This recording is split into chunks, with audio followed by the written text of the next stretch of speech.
start with the early days, really, because we're in Liverpool, because it's the 40th anniversary.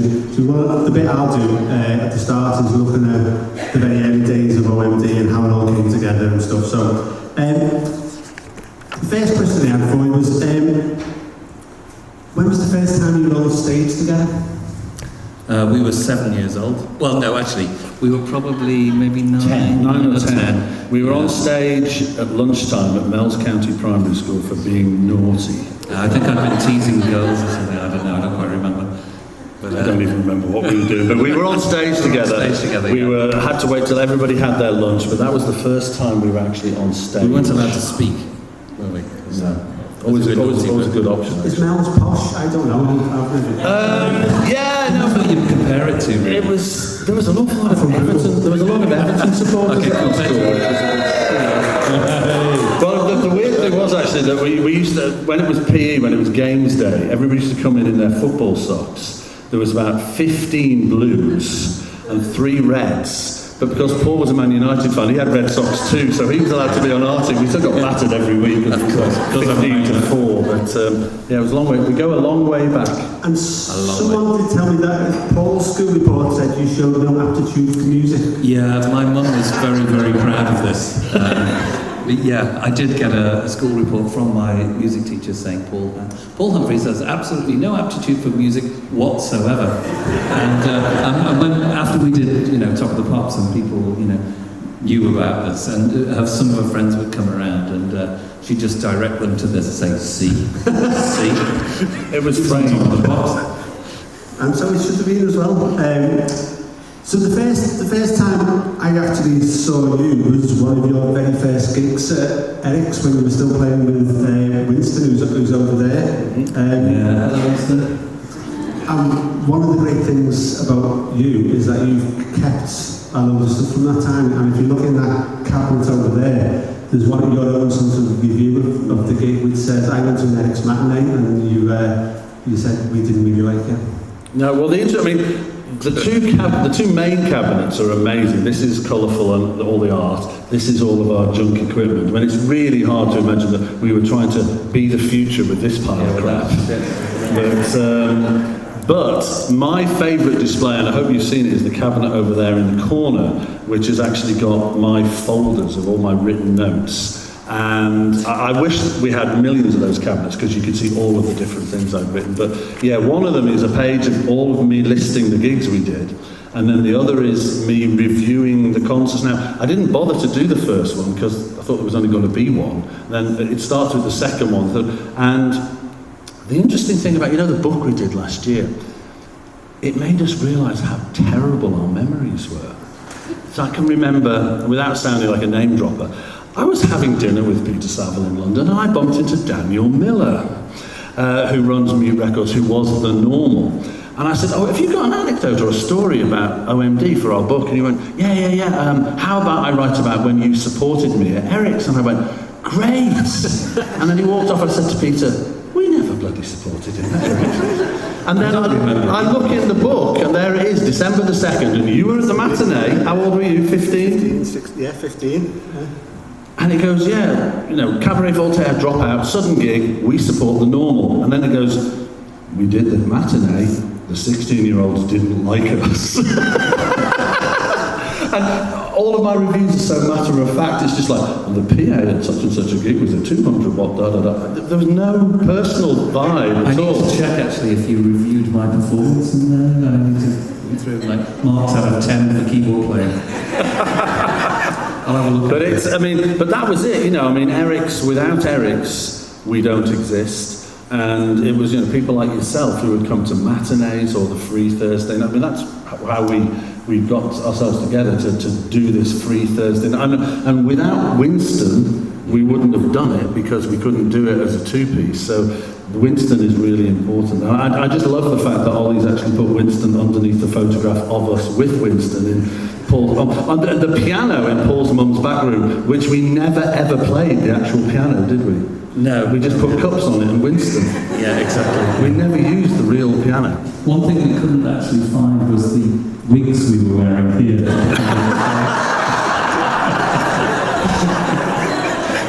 I'm very pleased with that. I mean, listen, when you look at those photographs, you couldn't think of people more unsuited for a 40-year career in music, could you? It's like, we were awful. So just on that, Eric, tell us about that. So the Thursday night gigs were sort of local band nights at Eric. So did you approach Roger and Pete about doing it, or you must have done because you didn't have a band, did you? No, we didn't have a band. Yeah, we did. I mean, we used to hang out at Eric's, and we'd actually played Eric's with the Id, the former band. So we kind of knew the people there. We sort of knocked on Roger Regal's door and said... Which was terrifying. Roger was scary, wasn't he? Roger was really scary, actually. He looked like an 8-foot-tall Mexican bandit chain smoker. And he just went, yeah, all the time. Yeah, what do you want? Yeah. So we knocked on the door, confidently expecting to be told to get lost. Get lost, yeah. And he said, we asked to go on one of the Thursday nights. You didn't get paid, you know, you got a bit of free beer, I think. Yeah. But yeah, you'd have access to the stage on Thursday night. And we said, can we, you know, try our electronic experiments? And he said yes. And so we went. Which really screwed us up. Because we didn't have it. He said, what are you called? And we said, Jesus, I don't know. We haven't got a name. We'll get back to you.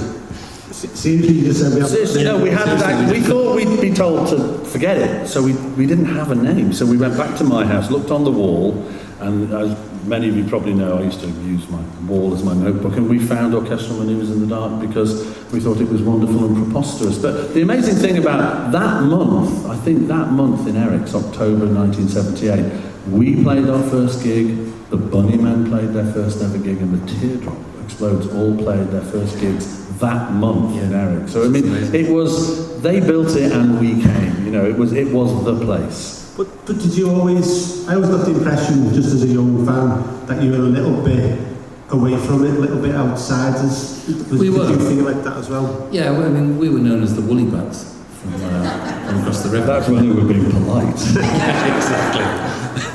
I won't say what they were really thinking. Well, look, I mean, look at our hair. We didn't look like punks or arm rockers, did we? But no, it was, I mean, you know, we did the gig. And I mean, the amazing thing was that everybody in the audience was in a band.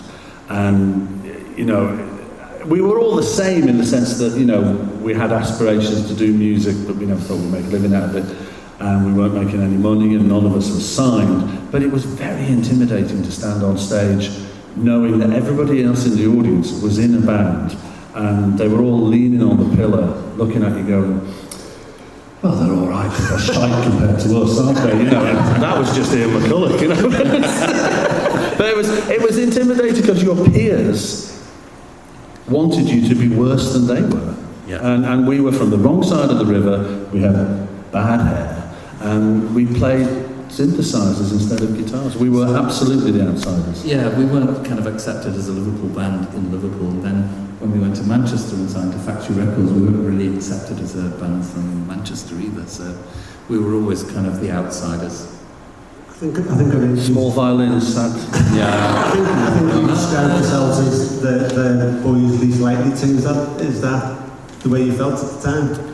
Well, we weren't trying. I mean, you've heard these stories. We weren't trying to be a successful group. You know, we finally dared. You got that wrong, didn't you? Yeah, I know. I mean, basically, you know, I'm a failed archaeologist stroke fine artist, and he's a failed electrician. Yeah. You know? I'll tell you one other thing I found out when we did the book. I had forgotten that when I took my gap year and we wanted to do music, I didn't know that he'd been offered an apprenticeship with British Telecom, and he never told his mother. She would have killed him if she found out. It meant I had to move to London, and so I didn't sleep for about a week, wondering whether to tell my mum or not that I turned down a job, because it was a really good job as well. And I found out tonight you actually worked on the other side of this building for a short time, didn't you? Yeah, the one and only 9-to-5 job I had was in the sort of the mirror image room on the other side, processing cargo entries, and I escaped to do the Newman tour.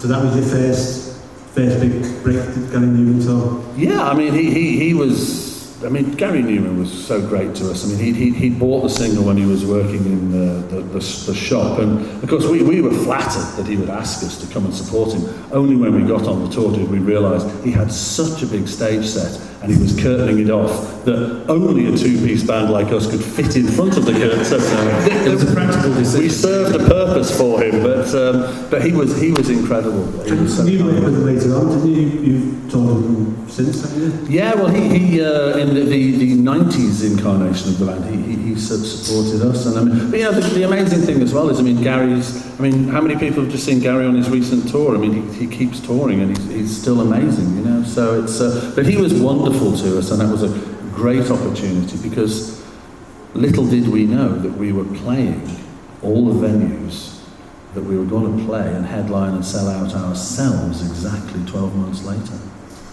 Yeah, just going back to the Liverpool thing, so it was a time of big characters, McCullough, Wiley, Roger, Foley and stuff like Eric's. Was some of it where you felt outside just because you were playing stuff differently, that you went like lads with guitars, being big and brash, you were doing synth pop and quite cleverly with melody? Yeah, I mean, we were the only band doing kind of synth music just purely. I mean, we were the only band from Liverpool that didn't have guitars. So yeah, we were kind of stood out as slightly different, I guess. And did you feel connected? So around the same time, I probably saw Cabaret Voltaire, Daniel Miller, Jubilee, when they were in the very early days, when they had just had the synths and their projection behind them. Did you feel part of it, or did you just? Well, actually, this was the big turning point for us. Was the summer of '78. Human League released Being Boiled, and we were like, somebody else is doing electronic music. Because, before the internet, all the different cities were just little islands. We didn't know what was going on in Sheffield. And then we heard Warm Leatherette, played by Norman Killen. And I went over to the... I went, what's that? And I went back to Paul and said, it's English. And then our friends, Dalek, I Love You, who also from the other side of the river, played a gig with a drum machine and a tape recorder, and we were like, right, it's time for us to come out of hiding and do a gig. Now maybe we might be at least able to go on stage and do one gig. So those things in the summer of '78 dared us to actually come out from his mother's back room, get rid of our mates who were playing guitars and drums, and just do it the way we envisaged it. Yeah. I mean, this was a question from Ollie. I was talking to Ollie before, and he said, do you think you would have had hits with those songs if you played them as guitar bands? It's hard to know, but probably not, because they were so specific to our instruments that we were playing. I mean, this whole pile of junk over here. I mean, it doesn't look like anything, but really, that's what that defined our sound. And I think the songs were designed for only those specific instruments. Having said that,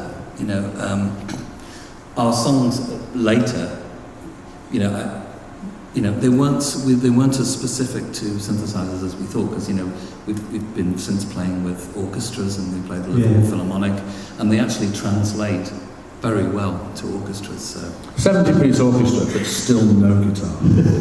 Still no guitar. I know you said before you didn't set out to be successful, but there was a certain drive there, because you turned down an apprenticeship, you left your one job, you invested in a code, which was you paid off from K's catalog. I mean, that was, for people who weren't earning very much money, that was a serious investment, really, wasn't it? Well, we used our dole money basically for it. We got £14 a week on the dole. We gave our mums £7 each, and then we paid £7 something for the micro preset, which left us £3.50 each a week to take the train to Liverpool and go to Eric's and make one pint last all night. But that was the way you did it. I mean, the funny thing is, actually, if you see the keyboard stack on the right-hand side with the Vox Jaguar and the Selmer Pianotron, the synth on top is a Roland SH1000, which we used to borrow. We didn't have a synth for the first 6 gigs, so we used to borrow either Dalek's Kawai or that one from the art college, and then we finally got the Korg after about 6 gigs, because we just went, this is stupid, we are actually now a band, and we're playing every other week. We don't, we're a synthesizer band with no synthesizer. But I mean, have you pressed these screens and actually had a listen to some of these instruments soloed? They sound like hell, don't you? You've got to hear that chord micro preset from, is it Electricity or Enola Gay? It's Electricity, awful.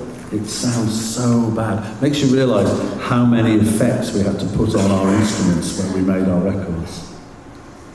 I've got loads of sensible questions about dazzle ships and stuff later on, but I'm just going to ask you a silly one. What's that? Go on, fire When away. you come up with your daft dancing, was there a reason? Was it to distract people? With the what? With your dancing? My dancing? Yeah. The people we had projections. Yeah, I mean, I think Andy actually was overcompensating for the fact that I was very static playing keyboards. So I think that's all it was. What do you think? There was an element that we were fully aware that people thought that electronic music was pseudo-intellectual, was po-faced, was robotic and boring and static. So I thought, well, if I dance to it, I'll prove that there's some emotion, there's some energy, and you can dance to it. And yeah, I was If just... dance is what you call it. It was my interpretive movement. It was a great relief though when we've played with Joy Division to actually see that Curtis had a pretty idiosyncratic way of dancing as well. So I didn't feel quite so bad then watching him dance. But it was just, the element was that I was trying to prove that it wasn't boring electronic music, and Yeah, that's what I we was And overcompensating. you have to do it now. Do people expect it? Well, I mean, I think these people have probably seen us since we reformed, and you probably know that it was my fullest intention to be a little bit more dignified on stage. It was Well, I thought it was. I mean, listen, do you remember the first time we talked? We had a big LED screen behind us, and I actually got Hamby to film me, sort of in a spotlight, white shirt against black, doing the dance so that it could be projected behind me in main volume, and I could stand still. Yeah. And then I just thought, that looks stupid. That looks even worse than me doing it in real life. So, and I couldn't stand still. Okay. I want to see this question then before I hand over to this very strange-looking audience. The dynamic between the two of you, how you've known each other since you were 6 or 7. Yeah. You've gone through ups and downs. You've had a massively long career. How has it changed? And would you say has it changed much? Has it always been one's led and the others followed? Have you been combative? Have you been generally in agreement about things, or is it varied throughout? You spent a lot of time with each other. All of the above, really. I mean, we spent so much time together. I mean, we've had this most amazing journey, this shared journey, really, for the most part of it. And, we know each other better than probably anyone knows each other, really. And we've gone through so much together. And I mean, personally speaking, I think I enjoy being in OMD more now than ever before. Because, I was saying this before in an interview that, when we first started, we were doing like our third album, Architecturality, when we were 21, and we thought we were big grown-up men at 21, but, I see people and, friends' children at 21, and it's like, no, they're very young, aren't they? And we were kind of thrown into this band, into the limelight, into TV, big stages at such a young age, that it was very, it took a lot of adjusting. And, we were quite nervous young men as well. And we had all this pressure on us to kind of keep delivering hit singles. And, we had this really, as everyone knows, we had a really shit deal, which meant we had to keep making records even when we didn't really have any ideas. So, the 80s was an amazing time, an amazing journey. I wouldn't change it for the world. But it's a lot easier being in R&B now than it was then. It is. I mean, it's interesting for me because I'm seeing now, as a parent, the next generation going through what we did. I mean, if those of you who are here, I think they've probably gone now because they've got a gig tonight at the Baltic Social, but if you saw 3 attractive, tall young men before, that's MiG-15, the Mohican is my son James, and I'm pissed off because I can't see them play tonight because I'm talking to you. But it's interesting for me watching my son and his friends go through what we went through 40 years ago. But it's, you know, there has to be a dynamic of friendship and love and respect, but also, you know, you bring different things to the party, and sometimes that you don't join together, you bang together. And I mean, Paul and I are very different. Yeah. We don't always agree. And generally we compromise. I get my way on everything, and I let him do the bass drum the way he likes it. So he picks. When he leaves the studio, I'll just put it back to how I had it before. But no, I mean, but this is it. You know, I mean, Paul is. I think Paul is more intuitive than I am, and I think that also he's much better technically than I am. I mean, you probably all know that, you know, we refer to each other. I'm the butcher and he's the surgeon, and I just go chop things up to the big picture and then go, right, fix it. Yeah. I go into the detail. But that, you know, it works. But you know, it doesn't always work. And I mean, at the end of the 80s, it wasn't working well enough that we decided to stop.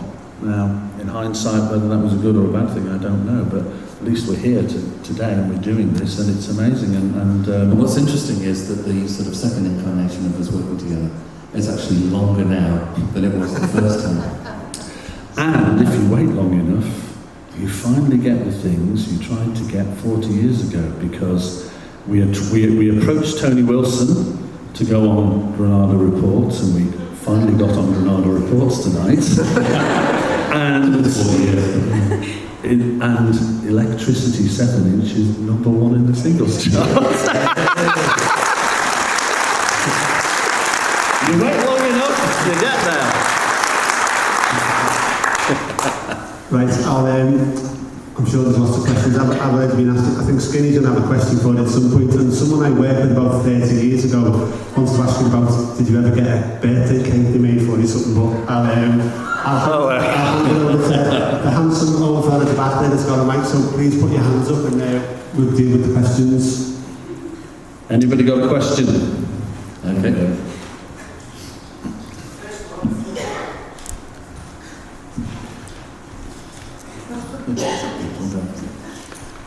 When you are on the tour, like the tour in the US or the upcoming tour, what is fun and what annoys you, and what time you just want to go home? When we're on tour? I mean, being on stage is amazing. Travelling, not so much, particularly when you're on a bus. In America, the distances are so far apart that you either get up at stupid o'clock and fly to the next town, or you get on a bus and sleep through the night and get into the town early. We choose to stay on the bus because we hate airports. So, but yeah, you're living on a bus. I mean, it's a lovely bus, it's a luxurious bus, but it's still camping, really. And you're in a coffin bunk. But it's, you get days off. I mean, listen, we've had 40 years of having the odd day off somewhere you never would have gone if you weren't on tour. So that is, you know, incredible. And, you know, when we were young and had a bit more energy than we do now, you know, certain geeky guys used to go down to the Hamburg Hauptbahnhof and stand on the bridge over the trains going, oh, look at those modern trains. Oh, wow. Wow. Look at the trains. Oh. We did Europe Express. So, you know, we've had some amazing moments on tour. But I think, I mean, certainly for myself, I've just learned to enjoy being on stage, and everything else now is second. And I go to bed and I don't stay up and I don't talk to people, which the rest of the band and the crew are blessed by them. Is he in bed? Great, we can have a party now. And but it's, you know, we wouldn't do it if we didn't enjoy it. And it's been, yeah, I mean, we just did 31 concerts in America and it was great. So I mean, and we still had another first, you know. First time in our lives that we were evacuated off stage into a tornado shelter, and we didn't get to play Electricity. No, it's the only gig we've never played Electricity. Well, some anorak reminded us there was another one. Was there? Okay. But yeah, no. So we you know we with half of the audience we were in a tornado shelter, so we were in like selfie hell. yeah. It would have been less dangerous with the tornado outside, actually. So you know, so they're non-partying after the gig. Is that just the way of you preserving your voice and sanity? Yeah. No, it's all about my voice. I mean, this is a different gig that I have to the other three. I mean, Paul sings to some degree, but I have to sing for most of the show. And I think there's not many people my age who still sing every song in the same key that they were recorded in. And so, my voice takes a battering. But I did learn that, you know, it takes more of a battering staying up all night going blah, blah, blah, blah, blah, blah, blah, till 4 in the morning, so I go to bed. I'm so boring. My next question, anyone?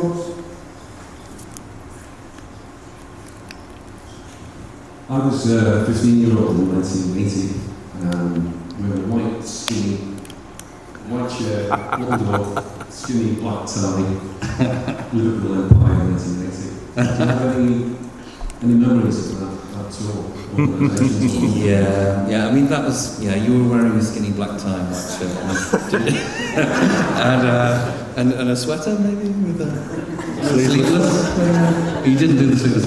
No, well, that was the thing. I mean, there was music was very much linked to fashion then, and the whole new romantic movement was happening, and we thought, right, we're definitely not going to wear the stupid frilly shirts that go to the new romantics. So we thought, we don't want an image, we want kind of an anti-image. So we thought, what can we do? So we thought, let's just dress like boring bank clerks. That'll be an anti-image, But of course, people came to the gigs. Lots of impressionable 15-year-olds in the front row turned up in the uniform. But I mean, one of the things I remember clearly about that tour was it was the first time there was a lot of songs where I wasn't playing the bass, and we were. Which was a good thing. Sorry, no, it did come out of my mouth. Thanks, Paul. But I didn't know what to do. We were playing big stages, and I was like, I don't have a bass guitar to play.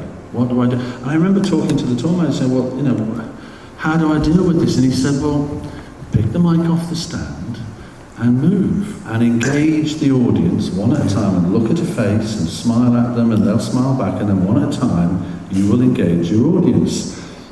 And I started doing this, and for the entire tour I just felt like a fraud. I felt like I am pretending to be a lead singer.